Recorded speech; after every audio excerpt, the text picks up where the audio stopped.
Hello friend, তোমাদের সবাইকে আমার SM ফুটবল জার্নি ইউটিউব চ্যানেলে আসার জন্য ধন্যবাদ জানাই। তো ফ্রেন্ড, এখন আমি প্র্যাকটিসে এসেছি গ্রাউন্ডে, দেখতেই পাচ্ছ। এখন আমরা সবাই প্র্যাকটিস করবো মিলে, দেখতেই পাচ্ছ সবাই আছে পেছনে। তো ফ্রেন্ড, আজকে তোমাদের কাছে একটা নতুন ভিডিও শেয়ার করতে চলেছি ফ্রেন্ড, স্কিলের ভিডিও। যদি পায়ে স্কিল না থাকে কীভাবে স্কিল বাড়াবে সেই ভিডিও আজকে তোমাকে শেয়ার করতে চলছি ফ্রেন্ড। তো ফ্রেন্ড, এই ভিডিওতে আমি তোমাদেরকে 5-6টা স্কিল দেখাবো, ইন্ডিভিজুয়াল স্কিল। তুমি প্র্যাকটিস করবে কন্টিনিউ, সপ্তাহে 2 থেকে 3 দিন প্র্যাকটিস করবে, তাহলে দেখবে ফ্রেন্ড তোমার পায়ে বল কন্ট্রোল বেড়েছে এবং স্কিল বেড়েছে, এবং তুমি খেলার সময় ইজি ম্যানকে ডিল করতে পারবে। তো ফ্রেন্ড, ভিডিওটা অবশ্যই শেষ পর্যন্ত দেখবে। ভিডিওটা যদি ভালো লেগে থাকে তাহলে অবশ্যই আমার চ্যানেলটাকে লাইক, শেয়ার ও সাবস্ক্রাইব করবে। তো ফ্রেন্ড, চলো ভিডিওটা শুরু করা যাক। Number 1, outside step over. Outside step over যে প্র্যাকটিসটা ফ্রেন্ড আমি করছি, তুমি দেখতেই পাচ্ছ এই ভিডিওতে। তো ফ্রেন্ড, একটা জায়গায় বল রেখে সেটাতে তুমি আউটসাইড স্টেপ ওভার করবে। তো ফ্রেন্ড, প্র্যাকটিসটা আমি যেভাবে করছি ঠিক এইভাবে তুমি এই প্র্যাকটিসটা করবে, আউটসাইডে ফলস করবে। তো ফ্রেন্ড, এইভাবে তুমি 25টা করে ফলস কন্টিনিউ করবে এবং 3 থেকে 4 সেট এই স্কিলটা প্র্যাকটিস করবে। তো ফ্রেন্ড, তুমি সপ্তাহে 2 দিন যদি এই প্র্যাকটিস করো তাহলে দেখবে তুমি খেলার সময় এই আউটসাইড স্টেপ ওভার স্কিলটা ইজি ইউজ করতে পারছো এবং ম্যান ড্রিবল করতে পারছো। Number 2, sole turn inside touch and step over. Sole turn inside touch and step over যে প্র্যাকটিসটা ফ্রেন্ড আমি করছি এই ভিডিওতে তুমি দেখতেই পাচ্ছ ফ্রেন্ড। সর্বপ্রথম আমি সোল টানছি এবং দুটো ইনসাইডে টাচ করছি এবং আবার ইনসাইডে স্টেপ ওভার করছি। তো ফ্রেন্ড, দেখতে পাচ্ছ সোল টানলাম, দুটো টাচ করলাম এবং সেটাকে ইনসাইডে একটা ফলস মারলাম। তো ফ্রেন্ড, তুমি যদি এই স্কিলটা প্র্যাকটিস করো তাহলে ফ্রেন্ড দেখবে তোমার পায়ে বল কন্ট্রোল আগে থেকে বেড়েছে এবং তুমি খেলায় ইউজ করতে পারবে।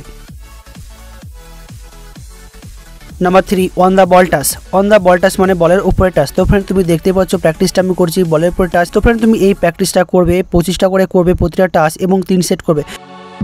তো ফ্রেন্ড, তুমি এই প্র্যাকটিস করলে দেখবে তোমার পায়ে বল কন্ট্রোল আগে থেকে অনেক বেড়েছে। আরেকটা কথা ফ্রেন্ড, এই প্র্যাকটিসটা যখন করবে তোমার ফোকাসটা সামনের দিকে রাখবে।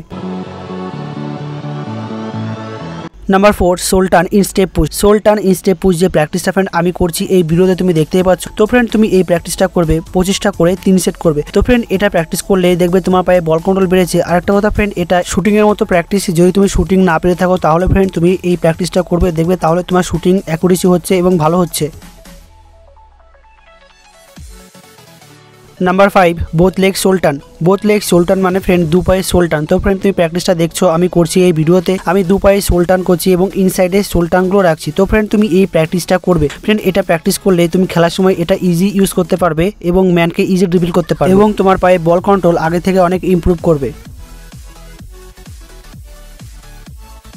Number 6, inside touch. Both leg inside touch যে প্র্যাকটিসটা ফ্রেন্ড আমি করছি তুমি দেখতেই পাচ্ছ ফ্রেন্ড এই ভিডিওতে। তো ফ্রেন্ড, তুমি এই প্র্যাকটিসটাও করবে 25টা করে টাচ করবে এবং 3 থেকে 4 সেট এই প্র্যাকটিসটা করবে। আরেকটা কথা ফ্রেন্ড, এই প্র্যাকটিসগুলো যখন করবে অবশ্যই তোমার ফোকাসটা সামনের দিকে তাকিয়ে রাখবে, কখনোই বলের দিকে তাকিয়ে এই প্র্যাকটিস করবে না। তো ফ্রেন্ড, এই প্র্যাকটিস করে তোমার পায়ে বল কন্ট্রোল আগে থেকে অনেক ইমপ্রুভ করবে। তো ফ্রেন্ড, পায়ে বল কন্ট্রোল বাড়ানোর জন্য অবশ্যই এই প্র্যাকটিসগুলো সপ্তাহে 2 থেকে 3 দিন প্র্যাকটিস করবে। Number 7, inside touch, outside step over and outside touch. তো ফ্রেন্ড, পায়ে বল কন্ট্রোল বাড়ানোর জন্য তুমি এটা প্র্যাকটিস করতে পারো। আর একটা কথা ফ্রেন্ড, এটা কিন্তু স্কিল ফ্রেন্ড। এই স্কিলটা যদি তুমি রপ্ত করতে পারো তাহলে দেখবে ফ্রেন্ড খেলার সময় তুমি ইজি এই স্কিলটা ইউজ করে ম্যানকে ড্রিবল করতে পারছো। Number 8, football dance. তো ফ্রেন্ড, ফুটবল ড্যান্স প্র্যাকটিসটা আমি করছি তুমি দেখতে পাচ্ছ ফ্রেন্ড, আমি বোথ লেগ বলের উপর টাচ করছি এবং পেছনে পাটা তুলছি। তো ফ্রেন্ড, পায়ে বল কন্ট্রোল বাড়ানোর জন্য এটা খুবই ভালো প্র্যাকটিস। তুমি এই প্র্যাকটিসটা 25টা করে 3 সেট করবে। তো ফ্রেন্ড, পায়ে বল কন্ট্রোল বাড়ানোর জন্য অবশ্যই এই প্র্যাকটিসগুলো তুমি সপ্তাহে 2 থেকে 3 দিন করবে। তো ফ্রেন্ড, এই ছিল আজকের ভিডিও, পায়ে বল কন্ট্রোল বাড়ানোর কতগুলো প্র্যাকটিসের ভিডিও। তো ফ্রেন্ড, তুমি যদি পায়ে বল কন্ট্রোল বাড়াতে চাও তাহলে অবশ্যই যে প্র্যাকটিসগুলো দেখালাম এই প্র্যাকটিসগুলো তুমি সপ্তাহে 2 থেকে 3 দিন ইন্ডিভিজুয়াল প্র্যাকটিস করবে, তাহলে দেখবে ফ্রেন্ড তোমার পায়ে বল কন্ট্রোল আগে থেকে অনেক ইমপ্রুভ করেছে এবং তুমি খেলার সময় ইজি স্কিল ইউজ করতে পারবে। তো ফ্রেন্ড, ভিডিওটা যদি ভালো লেগে থাকে তাহলে অবশ্যই আমার চ্যানেলটিকে লাইক, শেয়ার ও সাবস্ক্রাইব করবে পরবর্তীকালে আরও অনেক নতুন লার্নিং ভিডিও পাওয়ার জন্য। Thank you friend.